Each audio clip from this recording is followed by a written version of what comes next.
Olá, olá, segunda série, e aí, tudo bem? Vamos então à nossa revisão para a prova de redação do quarto bimestre.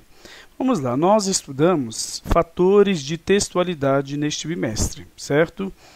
Então, nós estudamos todas as estratégias para então podermos fazer um texto que atinja seus objetivos. Por exemplo, o objetivo de realmente passar uma informação, um sentido, certo? Ou seja, o texto, né?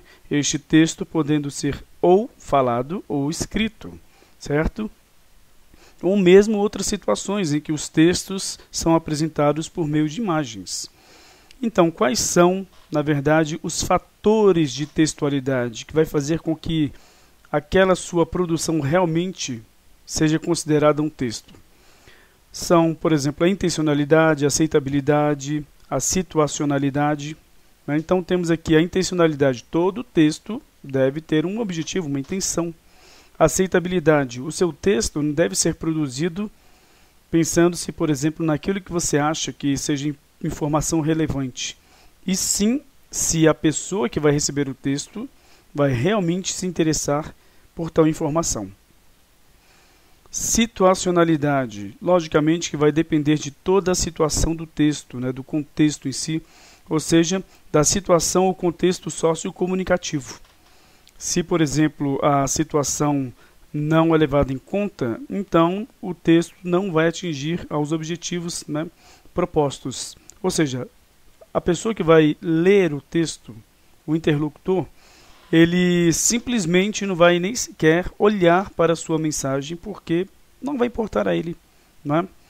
Ou seja, vai estar em um contexto fora daquele, né, ao qual ele pertence. Informatividade, o nível de informação. Será que você tem informação demais?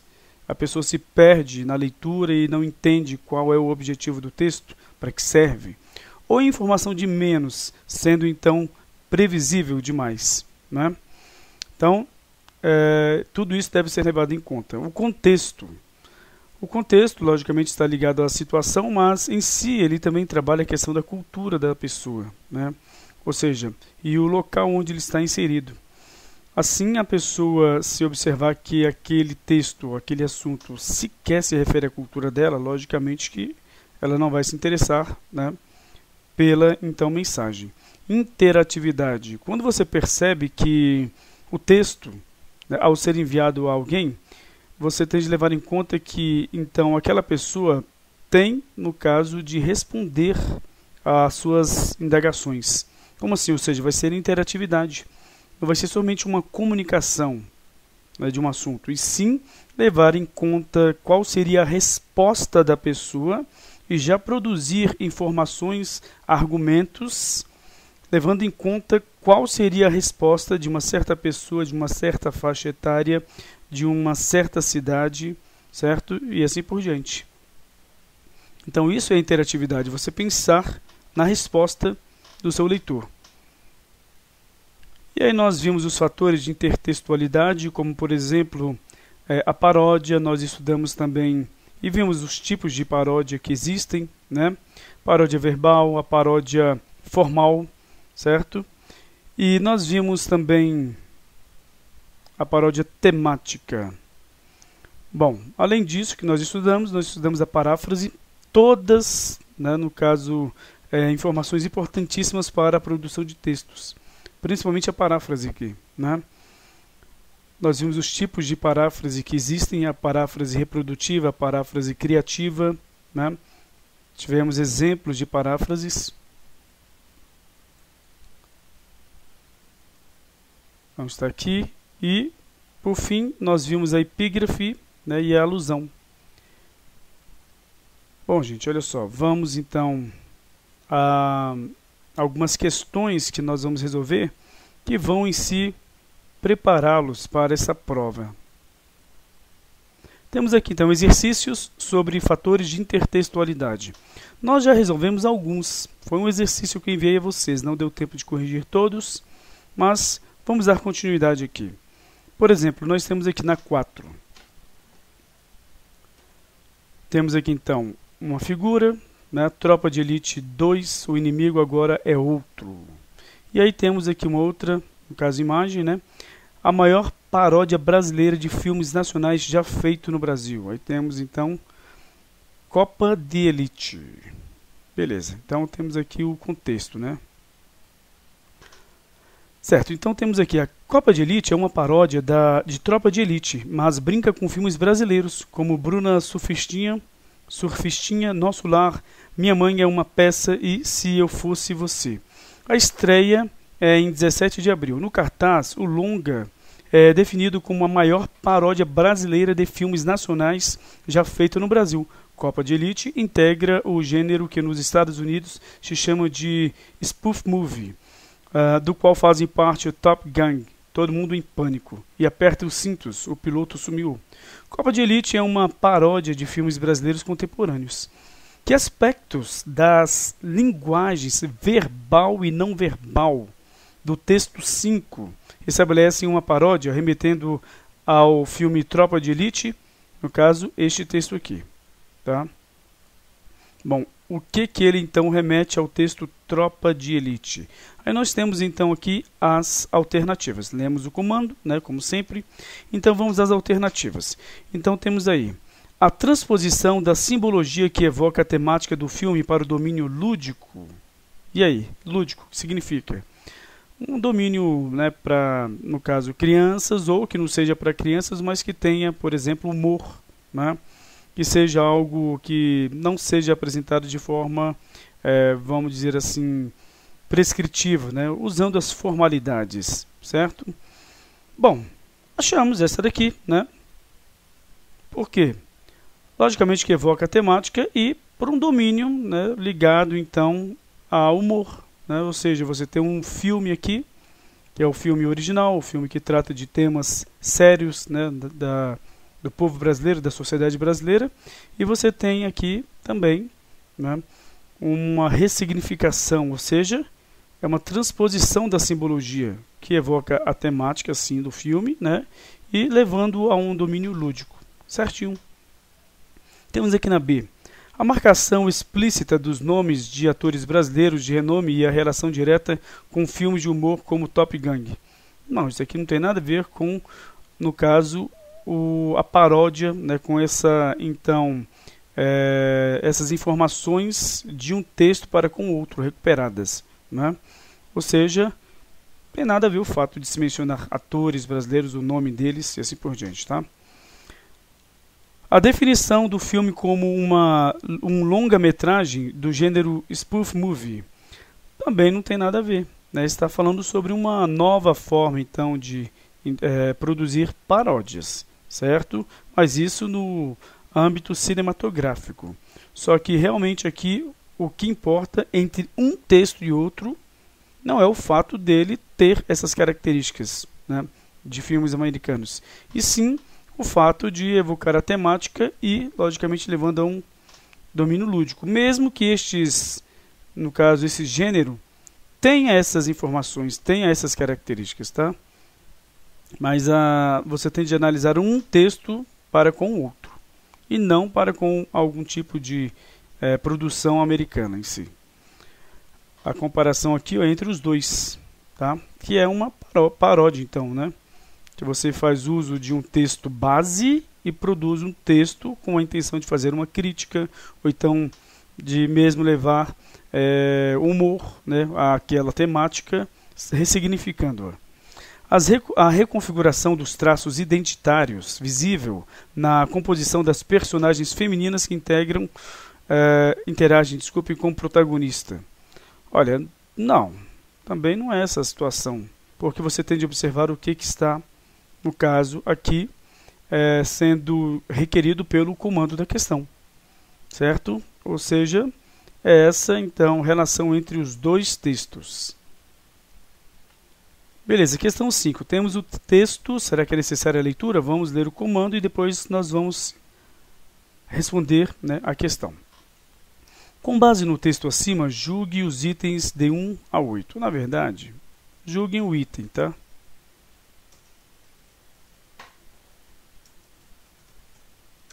Pronto. Temos aqui, sem prejuízo da correção gramatical e do sentido do texto, olha só, isso é uma paráfrase, tá? A oração que inculpou o pai e a madrasta, linhas 11 e 12, poderia ser isolada por vírgulas, sendo a opção pelo emprego desse sinal de pontuação uma questão de estilo apenas. Vamos ver isso então? Olha só, temos aí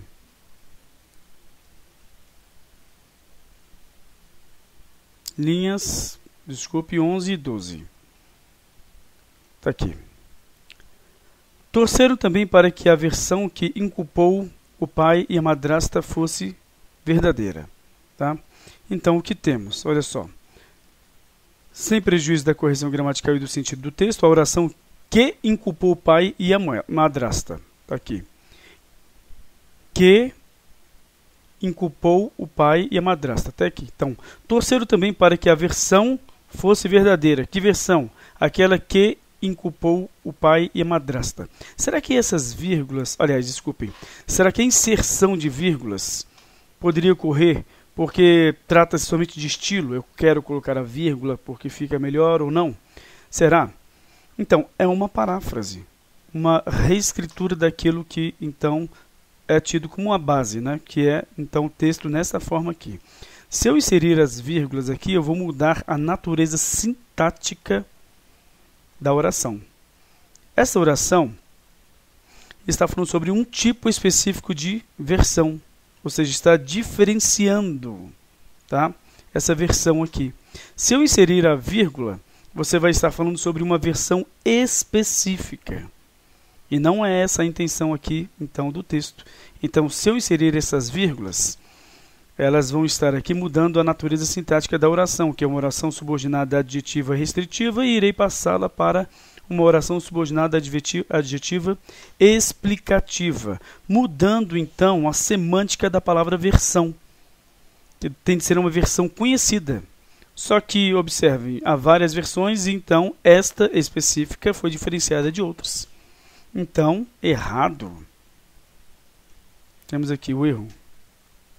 Questão 6. Considere as frases abaixo para responder a questão. Como faziam parte de um mesmo contexto, para o sertanejo não havia razão para separar sertanejo de caipira. Não se sabe ao certo como e quando precisamente a música country passou a ocupar o lugar da música sertaneja. Mantendo-se o sentido original e a correção, então, gente, olha só, nós conversamos que a paráfrase, ela vai, então, por exemplo, ser produzida por meio de questões que estão ligadas ao sentido ou à correção gramatical. E esta questão aqui quer, então, que você faça análise conforme estas duas vertentes, tá? Então, os termos sublinhados acima podem ser substituídos respectivamente por você tem que manter o sentido original e a correção gramatical. Não se colocou correção, mas quando se gramatical, mas quando se fala correção é neste sentido, certo? Então vamos lá. Temos aqui, uma vez que fazia parte de um mesmo contexto, será que é uma vez que?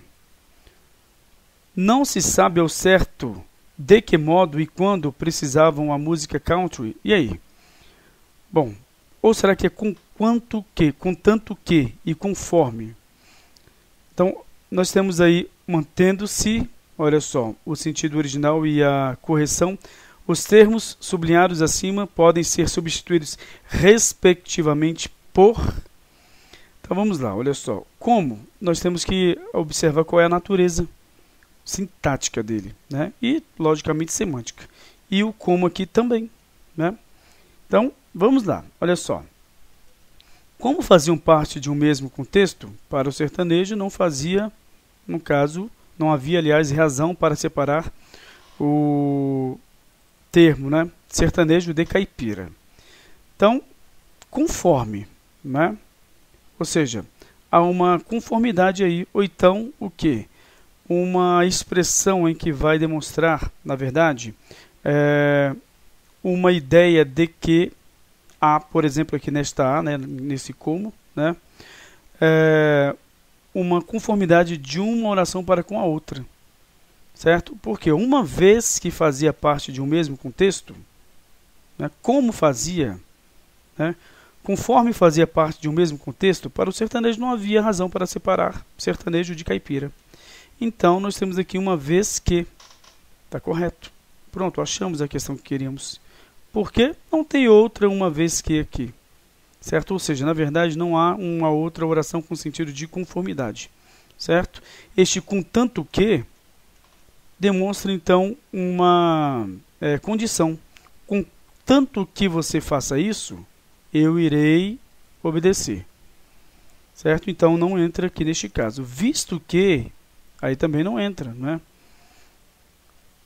Nas questões sintáticas e semânticas. Vamos ver essa de modo que, olha só, temos aí então, não se sabe ao certo de modo que e quando, precisamente, a música country passou a ocupar o lugar na música sertaneja.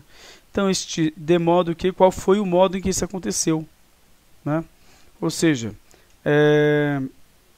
qual foi, então, né, a situação, a causa disso ter ocorrido? Então, temos aqui a letra A.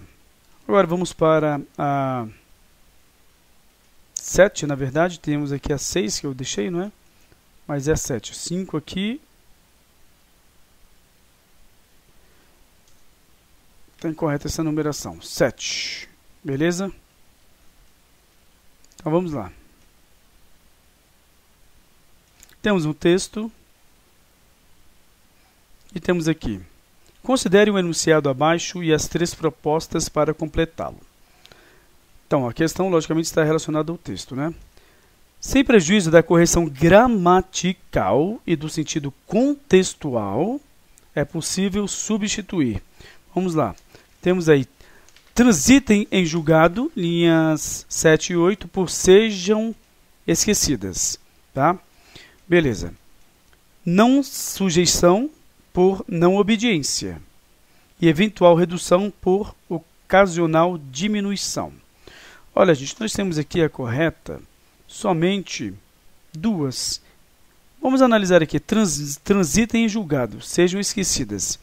Transitem em julgado, na verdade, quer dizer que algo, né, por exemplo, ligado ao mundo jurídico, né, chegou ao seu fim de, então, por exemplo, possíveis julgamentos. Então, a pessoa, se, por exemplo, foi absolvida, ela jamais vai poder, então, de novo, ser julgada por aquele caso concreto, por aquele caso específico. Não é que sejam esquecidas, é que se esgotaram, né? Então, as formas de se recorrer, né, seja contra ou a favor, tal, por exemplo, decisão judicial. Então, essa daqui não envolve, né, essa ideia. Não sujeição é não obediência. Estar sujeito é você estar abaixo de alguma autoridade. Está correto. Eventual redução, ocasional diminuição. Aqui, até a semântica das palavras, né, demonstra muito bem que há uma correspondência. Agora, qual é a questão? Logicamente, nós temos de tomar cuidado pelo contexto aqui. Tá? Então, vamos lá, olha só. Linhas 7 e 8. Para que coisas assim não transitem em julgado, ou seja, que elas não cheguem a, vamos colocar assim, o fim de se ter recursos, não é? Que coisa, olha só, há muita desinformação no Brasil sobre o tema da idade penal. As lacunas que envolvem, entre outros temas, a confusão sobre inimputabilidade e impunidade, se estendem para o senso comum que imagina que em muitos outros países a idade penal seria inferior aos 18 anos. Para que coisas assim não transitem em julgado, né, ou seja, para que isso aí realmente não possa ter mais nenhum tipo de recurso em si, né, devemos informar as pessoas. Um desafio que parece cada vez mais difícil. Então, vamos aqui à letra D. Quais propostas estão corretas? Apenas a 2, né, as, né? Então, 2 e 3. Porque a primeira não envolve a questão de ser esquecidas. Tá? Ou seja, na verdade, para não se esgotar essas possibilidades então de recursos, porque as pessoas não entendem como é que funciona a legislação. Beleza. Aí temos aqui não sujeição, linhas 13 e 14.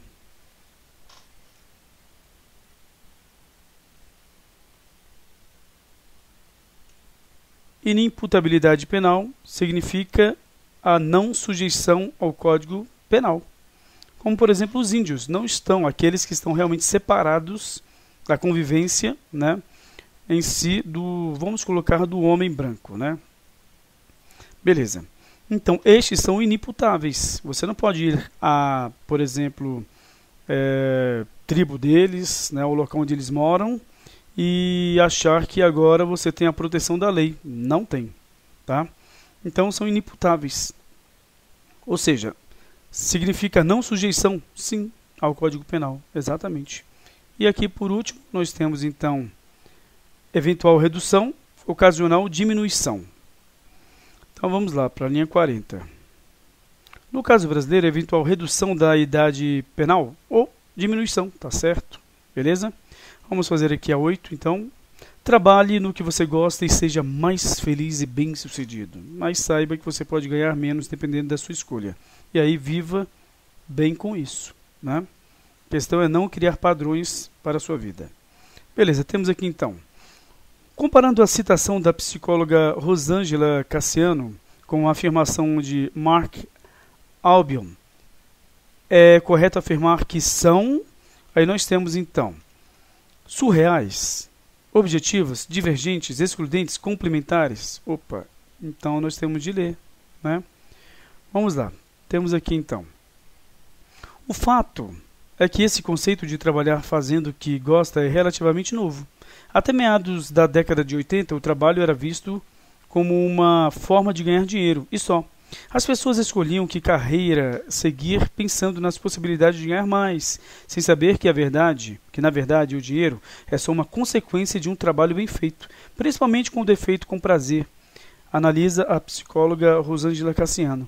Somente nos últimos anos as pessoas começaram a ter uma preocupação maior com as suas carreiras e verdadeiros interesses profissionais, o que levou a uma procura por testes vocacionais e terapeutas que trabalhem com orientação profissional.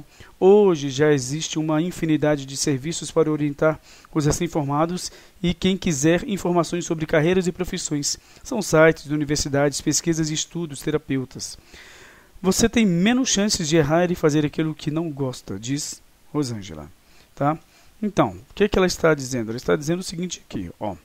A possibilidade de fazer o que se gosta e unir prazer ao trabalho diário pode trazer, além de muita felicidade, entusiasmo e qualidade de vida, ganhos expressivos também financeiramente. É o que afirma Mark Albion. Ou seja, eles estão falando a mesma coisa.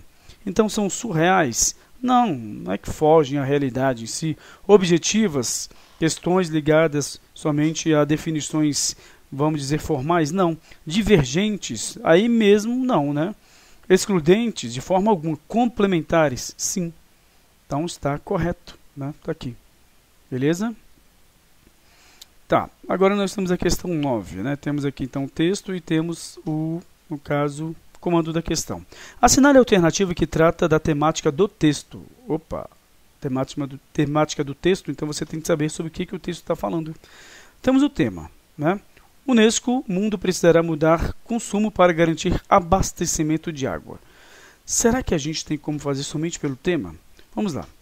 Temos aqui então, olha só.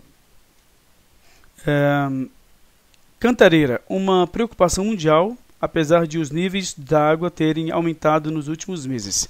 Será que a ideia é falar sobre um específico, então, vamos dizer, recurso hídrico? Será que é isso? Então, continuando. Temos aqui preocupação com a falta de água futura no mundo e mudanças para o consumo sustentável? Opa, achamos. Simples. Aquecimento global e discussões para a preservação do meio ambiente? Bom, não é sobre aquecimento global, é sobre a falta de água. Falta de água no Nordeste e no Sudeste do Brasil? Unesco.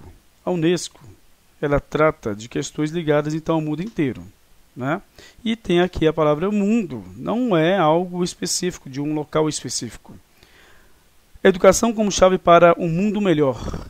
Olha, não é essa a questão. A questão é bem objetiva, é sobre a falta de água no mundo e também haver mudanças para o consumo.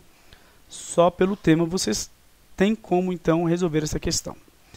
Então, gente, é isso aí, nós vamos ficar por aqui. Espero que vocês tenham entendido essas questões ligadas então à paráfrase e à paródia, ou seja, sempre havendo um texto base e um texto que vai servir como análise, mesmo que esse texto seja representado somente por uma, vamos dizer, expressão, né? Porque você tende a ampliar a sua ideia sobre o que seja texto. Aqui nós temos então 5 alternativas, que é uma reescritura do texto, certo? Então essas relações entre textos, né, é que então fazem parte do nosso conteúdo fatores de textualidade e intertextualidade, certo? Mas cuidado, ampliem a sua ideia do que seja texto, tá? Texto é qualquer ideia, não importa a extensão, que passe um sentido completo. E muitas vezes estes textos estão ressignificados. E aí há a comparação entre um texto e outro, podendo estar no nível da paródia, tá? No nível, por exemplo, da paráfrase e entre outros, né, entre outras formas de intertextualidade. Então, espero que vocês tenham sucesso nas suas provas, né, e que, logicamente, tudo dê certo.